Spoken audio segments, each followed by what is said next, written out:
Hello and welcome to Medill Reports TV. I'm Jake Bramande. There is an observed drop after Trump's inauguration. Good Samaritan, a neighbor I've never met before, trade in violation of antitrust law. History on the South Side.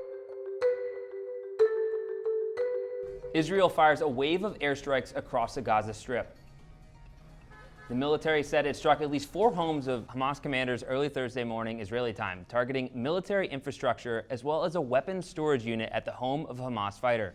Days after President Biden voiced America's support of a ceasefire, Israeli Prime Minister Benjamin Netanyahu continues the deadly conflict. The latest death toll, 227 people killed in Gaza and 12 in Israel. Equal pay! Equal pay! Equal pay! In May of 2020, federal judge R. Gary Klausner rejected the women's claim that they receive less pay than the men. In a 32-page decision, which is quite the page-turner, the pay structure came up repeatedly. Now, without going into the weeds on the Equal Pay Act of 1963 or Title IX or charter flights, the main takeaways are that the judge ruled that the evidence of unequal pay is insufficient. And this paragraph stood out. Had the women been paid under the men's CBA, they would have been paid more. But at the same time, if the men were paid off the women's CBA, the men would have been paid more. Now, it's not entirely apples to apples here because the men's team failed to qualify for the 2018 World Cup. That should have never happened, and it did. But this lawsuit, that chant, equal pay, equal pay, was just as much about different pay structures as it was different pay amounts.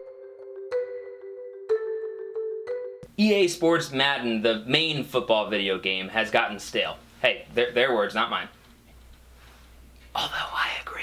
So fans are beyond excited for a college football video game, but why did it vanish in the first place? You tired of your dog not hating the Yankees?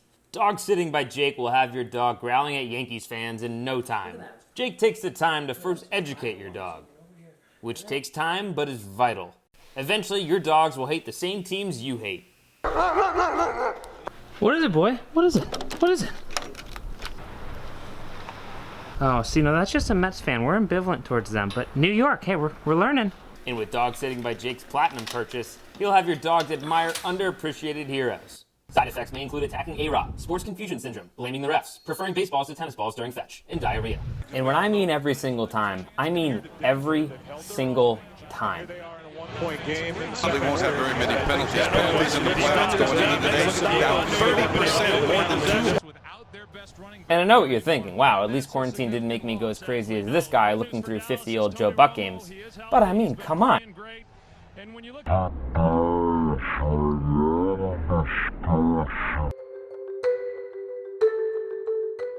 This time is injury time. 4 minutes for one of these two sides to try and grab some glory here. Or you think that they should have put their eggs in the FA Cup basket? Beckham could raise the roof here with a goal.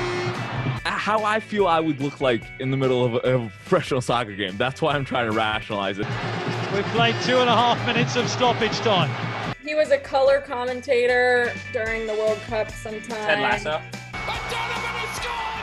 Oh, can you believe this? Go, go, USA! Women's Champions League final. Aguero!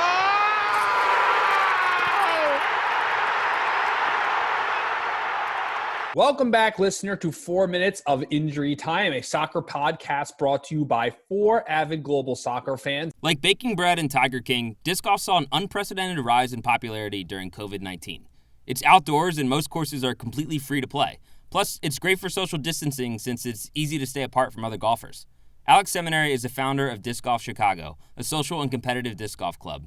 Yeah, it was like the perfect storm for disc golf to get really popular. So popular, in fact, that courses in northern Illinois are overcrowded some weekends.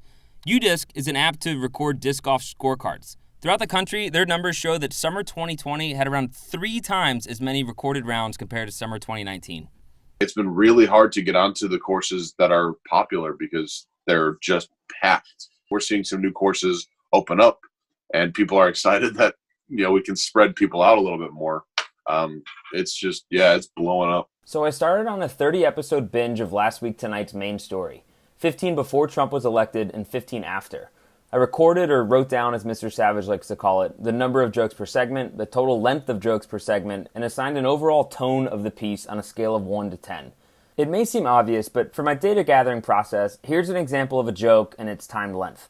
66%! When that much of your budget comes from fines, you're actually rooting for people to break the law. Listen, everyone, we're going to have to close the library unless someone urinates up that wall and the rest of us start driving like maniacs. So put the pedal to the metal, let's do it for the kids. And since my tone scale is somewhat arbitrary, here's an example of a story I gave a tone of 1. Please, make Sepp Blatter go away. I will do anything. Adidas, I'll wear one of your ugly shoes. One of these shoes. And here's an example of a story which had a tone of 10 out of 10. I paid him $2,000 one time when I got my income tax. And then that was in February. And in March, I just didn't have anything else to give him. That is awful. Now, the Southern Poverty Law Centre eventually managed to get her out of jail after 10 days, arguing that she'd been sent to what was effectively a debtor's prison, something that was supposed to have been fucking outlawed in America in the 1830s. And after 9 hours of main stories, aided by nearly 500 milligrams of caffeine, here's what the data said.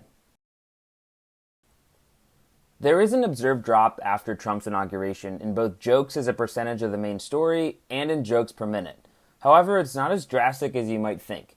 The percent of the show devoted to jokes dropped by 14%, or 2.2 points. Similarly, the show dropped 15% in terms of jokes per minute. It averaged 1.7 jokes per minute before to 1.4 afterwards. Surprisingly, from the 30 shows I watched, the tone actually softened post-Trump, from 4.7 out of 10 before to 3.6 afterwards. While the data supports some observation, it doesn't support a sharp before and after. We always want to divide the world into easy before and afters, like pre 9/11, post 9/11. I'm sure we're going to get, for the next, until I'm dead, we're going to be hearing about post-COVID, moment. Jonathan Gray is a professor in media and cultural studies at the University of Wisconsin. And so even if we can't necessarily divide satire into an easy before and after, where does satire television go from here? But I think as we've seen as sort of journalists, there's a lot of things that they can't do and that they won't do. And that satirists have picked up this ball. And I think we've had enough years of it now that I'm sure the next generation of satirists are going to be doing this too. I mean, the only thing that I would expect that will be changing is it won't be as centered on TV. In Chicago, Jake Bramande, Medill reports.